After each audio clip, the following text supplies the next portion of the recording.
இன்னைக்கு நம்ம ஏற்கனவே பண்ண கேக் மாடல் தாங்க ரீக்ரியேட் பண்ண போறோம். இந்த கஸ்டமர் பார்த்தீங்கன்னா, இந்த மாடல் கேக் பார்த்துட்டு, என்னோட பாப்பாவுக்குமே ஃபர்ஸ்ட் பர்த்டே வருது. எனக்குமே சேம் மாடல்ல தான் 5 கேஜி வேணும் அப்படின்னு கேட்டிருந்தாங்க. அதுக்கே நான் பண்ணிடலான்னு. பட் கலர் மட்டும் நான் பாப்பாவோட ட்ரெஸ் எடுத்துட்டு அதுக்கு சூஸ் பண்றேன்னாங்க. சரி ஓகேன்னு நான் சொல்லிட்டேன்.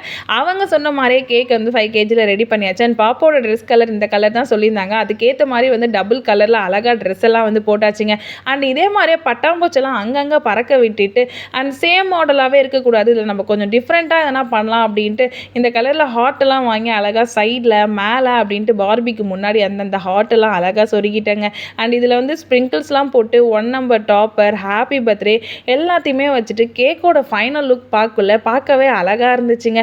நான் ஏற்கனவே இதே மாடலில் பிங்க் கலர் ஒயிட் அண்ட் பிங்க்கில் பண்ணியிருந்தேன்.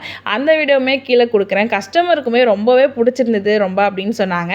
உங்களுக்கு இதில் எந்த கேக் பிடிச்சிருக்கு அப்படின்னு மறக்காமல் கமெண்ட் பண்ணிவிட்டு வீடியோக்கு ஒரு லைக்கை தட்டி விட்டு போங்க.